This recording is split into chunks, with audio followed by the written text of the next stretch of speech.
Belts are one of the most overlooked and underrated pieces of gear for hunting, in my opinion. They're so cheap and commonplace that most hunters don't even give belts a thought. Until they start interfering with your hunting pack or limiting your range of movement or make taking a piss in the woods more complicated than it should be. And some belts do that. When this happens, a little belt can become a big deal when you're out in the field.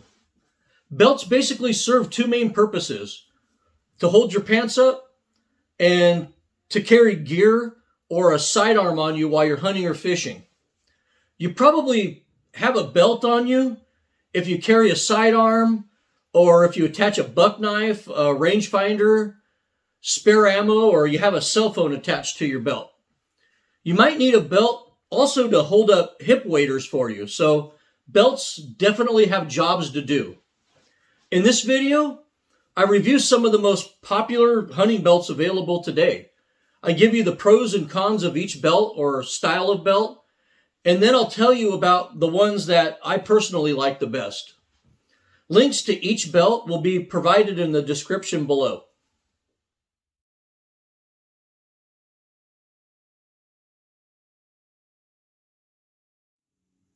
And first of all, let's talk about leather belts for a second. These are what I wore for years hunting. Top grain leather is rigid enough to hold a gun holster firmly without sagging or stretching. Leather belts also have thick and pretty soft edges, so they won't cut into your belly like a lot of materials do. And these types of belts just always have buckles that are super easy to latch and unlatch when nature calls. And these types of buckles never loosen up on you or fail you, when you need them the most. But leather belts aren't perfect. They're probably twice the weight of other belts. They also tend to limit your range of movement, making your body conform to the belt as you move, rather than the belt conforming to your body. This makes leather belts less than ideal, in my opinion, for those long, strenuous hunts. Leather also doesn't handle wet environments as well as other materials. And, I'll tell you the truth, a lot of these belts don't last as long as some of the synthetic belts, in my opinion.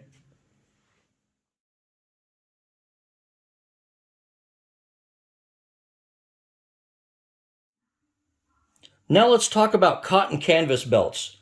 A cotton canvas belt is going to probably be the most comfortable of all the belts to wear.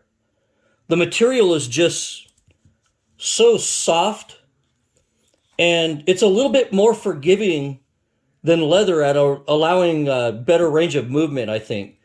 If you have a belly that hangs over your belt, canvas is definitely the right choice for you, because it tends to give instead of dig into your belly. And, so these belts won't cut into your belly while you're driving or crouched over, which makes them perfect for guys who do a lot of road hunting or sit in a blind for long periods. The problem with cotton belts is that they aren't very durable and they don't support gear mounted to the belt very well, in my opinion. I'd never carry a holstered gun on a belt like this. Look at this. Yeah, I would never belt carry a gun or really any gear with a belt like this. These types of belts, these cotton canvas belts, also tend to soak up water like a sponge. So, if you have the waterproof jacket and the waterproof pants on, what's the use of having a belt like this that just soaks up the water and keeps it there? So these aren't very good for adverse conditions. But if you do get a canvas belt, these are my favorite cotton canvas web belts. This is the pronghorn belt from Bison Designs. And these pronghorn belts are 100% American made. This durable double pin design right here, is very strong. I mean, it holds very strong, but it's also easy to unbuckle.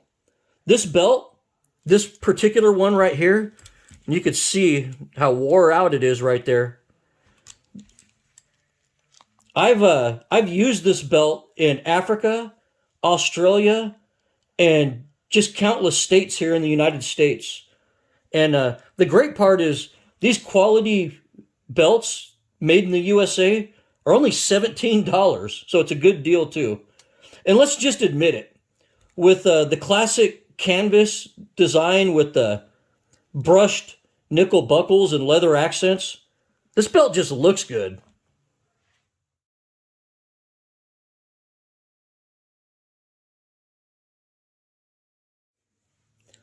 And that brings us to the famous RIGGER'S belt. These are known as RIGGER'S belts. And the RIGGER'S belt was originally designed for rappelling, but because spec ops and SWAT teams wore them, they caught on in the civilian community, mainly when civilian tactical schools began popping up everywhere in the 1990s. Pretty soon, every mall ninja and basement commando in the United States was seen walking around with a RIGGER'S belt on. These RIGGER'S belts, and this is a real one too, by the way, this isn't some airsoft copy. These RIGGER'S belts are made with just extreme heavy duty nylon and stitching on them. And they also have these D-ring attachments right here to use while rappelling. And just to clarify something here, when I say that these belts are used to rappel, I'm really using that term loosely.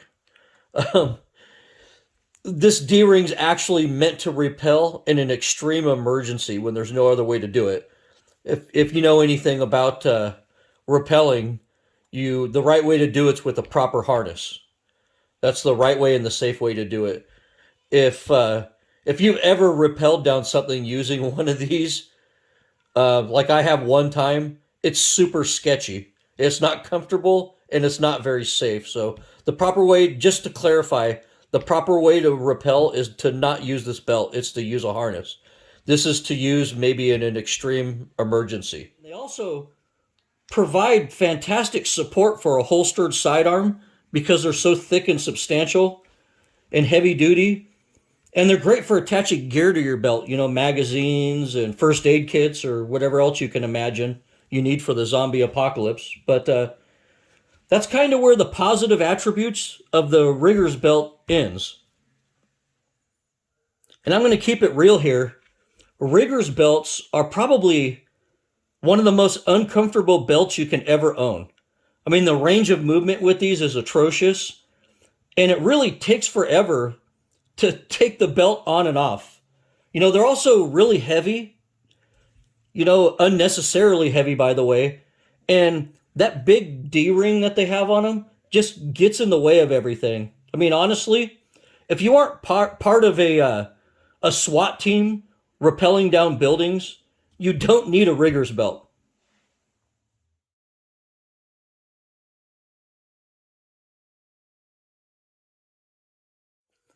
And next we move on to the instructor's belt. In modern times, the instructor's belt's called EDC belt, but initially they were called instructor's belt. And the instructor's belt is an evolution of the RIGGER'S belt. They got rid of that D-ring that was unnecessary, and they made them a little bit lighter and handier. And because the instructor's belt offers great retention of holstered sidearms and belt-mounted gear, they became a favorite for firearms instructors throughout the world. The original instructor's belt were very simple in design and were fastened with Velcro, but because that Velcro attachment was such a pain in the ass to deal with when you had to go to the bathroom, the design evolved to just a plain buckle like this. And this is a 511 duty belt, I believe, right here. And these were super popular both with firearms instructors and then in the civilian world as EDC belts. But finally, people didn't like this buckle, and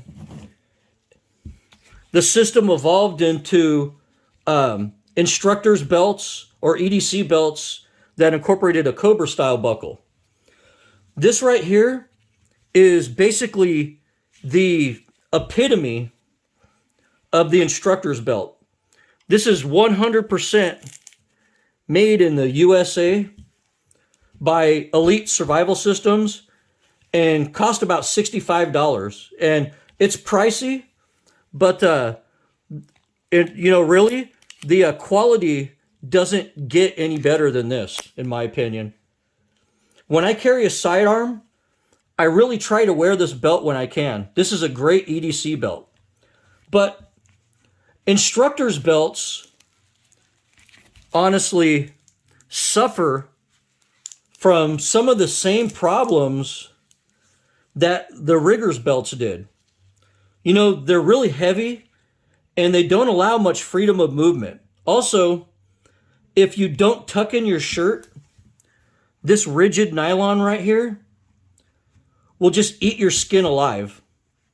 And lastly, these Cobra buckles right here,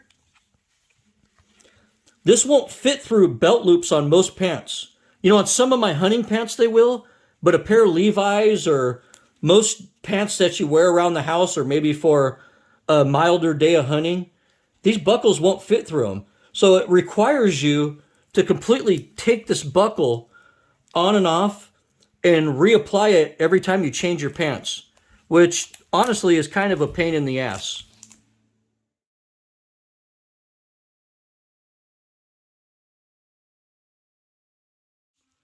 And this is probably the most minimalist belt in this review.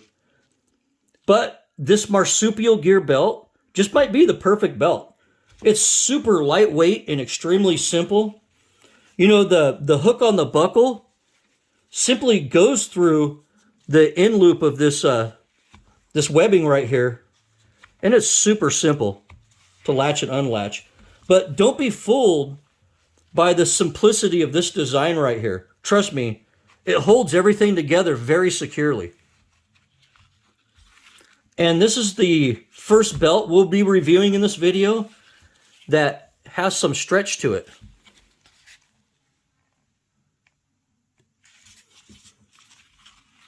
You know, I think that this marsupial design is the perfect compromise between stretch and rigidity in a belt. It stretches just enough to allow freedom of movement, but not so much that your pants are constantly falling down. It's also rigid enough, takes a little bit of effort to fold it in half, but it's also rigid enough, in my opinion, to carry a buck knife or a spare ammo pouch. You know, it might not be the best belt to carry a large sidearm, but I'd honestly use it for everything else, and I think it's the perfect pack belt. This was definitely the first belt in this review that's actually made for hunters. If you wear a pack for long periods while hunting, you know all about hot spots created between your pack waist belt and your pants belt.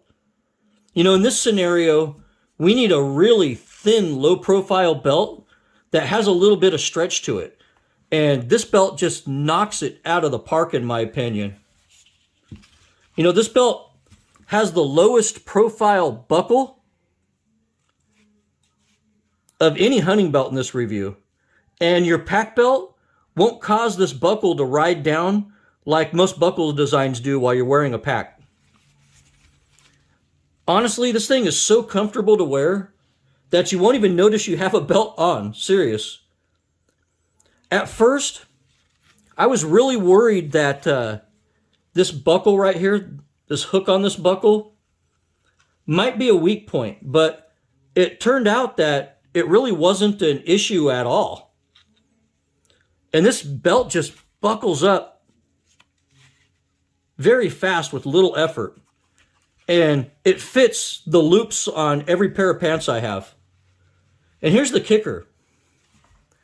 This belt is 100% USA made, and it only costs $19.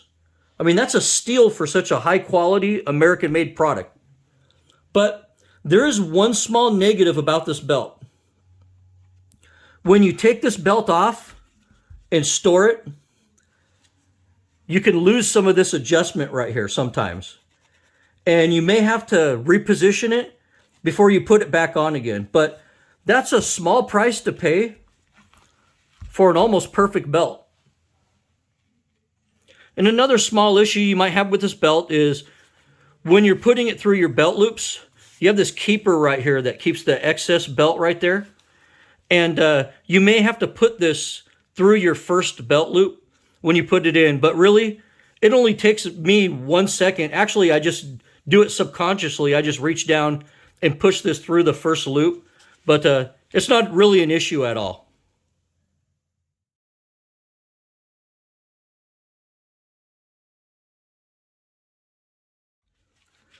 And this is the First Light Flex Field Belt. I'll be honest with you, I really tried to like this First Light belt, but unfortunately, I had that marsupial gear belt first and I compared this to that belt. The First Light belt, I think though, is made with material that has just the right amount of flex and rigidity. This belt does have some flex to it. About the same amount probably, maybe even a little bit less than the marsupial gear belt. But it is made of a thicker material. You know, the material's a little bit more rigid, which may or may not be a good or a bad thing for you. You know, that marsupial gear belt, you can wear that with an untucked shirt and it won't really dig into your skin if you have belt loops that are spaced far apart. But this one might. Yeah, this one might right here. I also like the plastic tab on the tag end, which makes it easier to put it through this buckle right here. But, you know, that's probably the crux of the problem with this. I don't really like this buckle. This buckle right here is thick enough that the waist belt on both my Kifaru and Kuiu packs cause it to ride my pants down while I'm hiking, and I don't really like that. You know, it also seems to loosen throughout the day sometimes, especially while I'm wearing a pack. But aside from that, I think this is a great belt if you're not wearing a pack. Because it's a little bit more rigid of a belt than the marsupial gear belt, I think, you know, you can EDC a sidearm no problem with this belt, especially if you're carrying inside the waistband. So it's got that going for it. But the real issue I have with this belt, I think, is that it's made in a communist country that hates the United States. Look at, made in China. Yeah, made in China. It's like a lot of First Light stuff nowadays. You know, and it's made in China, yet it's a lot more expensive than most of the USA made belts like the marsupial gear belt. And I don't really like that.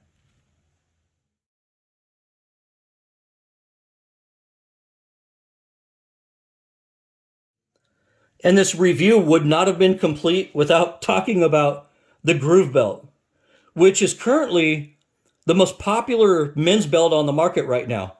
And it's really taking off in the hunting world for some reason. But the material is stretchy, like most people want, for comfort and for movement.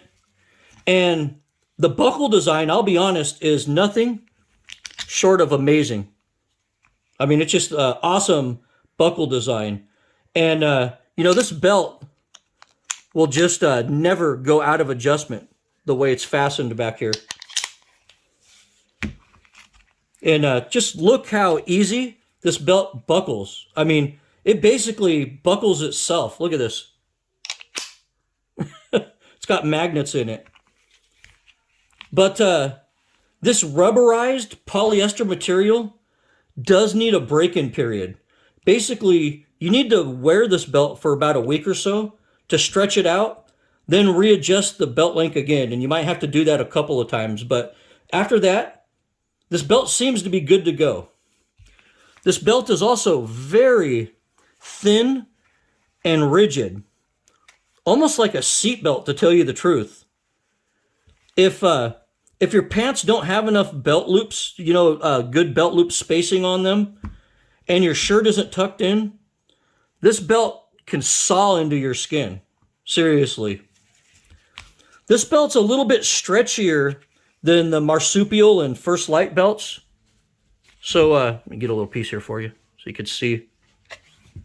Yeah, maybe it's a lot more stretchier than the marsupial and the First Light belt. So it might not be great for carrying a large holstered sidearm, but a small pistol or something like that inside the waistband might be fine. Even though the buckle might interfere with a pack waist belt, I'm not sure about that. I've never carried a pack with this belt on. I think this might make a decent belt for hunting, but here's my main issue with this belt. This belt is $60, and all the components come from a foreign country. It's just assembled in the United States, but this belt is $60, and I think it's kind of steep for what you get.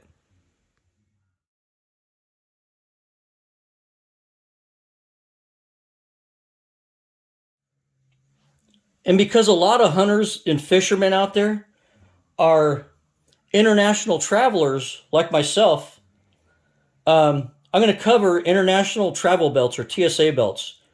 A growing trend in the belt industry right now is to offer plastic belts with plastic hardware that'll breeze right through airport scanners. And they work too. I mean, honestly, I wear a belt. I've been wearing a belt every time I go through a TSA checkpoint, and I fly at least once every 2 months. And I've never had to take my belt off. So these do work. But let's be honest, constantly taking your belt on and off as you travel through countries isn't fun. And these belts were made to solve that problem. Early examples of these belts were really flimsy. They didn't hold firmly and they broke easily. But soon, companies like YKK were making high quality plastic buckles made out of high-tech thermoplastics. And these buckles really hold up to abuse very well. And have design elements on them that keep the belt from loosening up on you while you're wearing them. So they work really damn good, to tell you the truth. And these are my favorite TSA belts right here.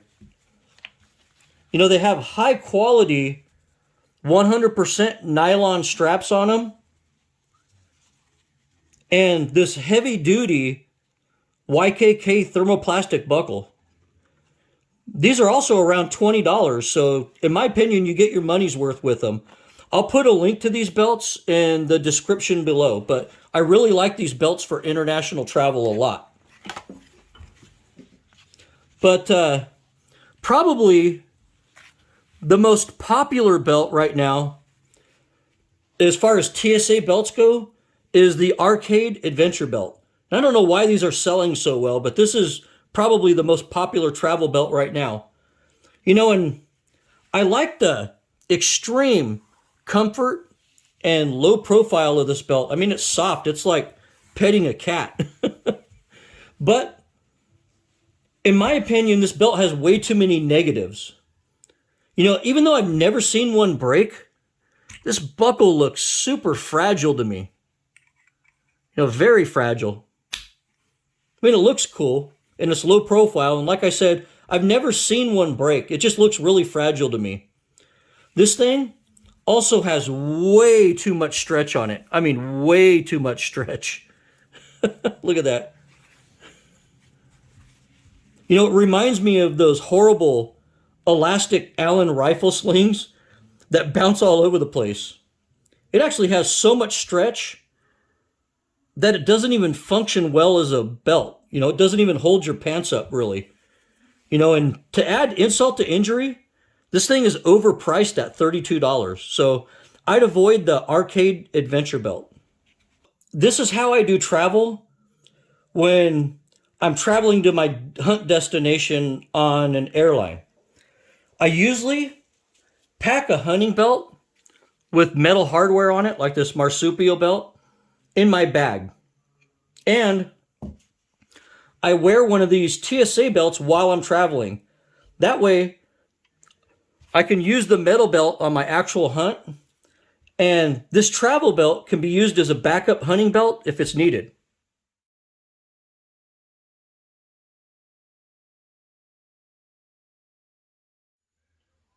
Well, I hope I gave you a new perspective on hunting belts.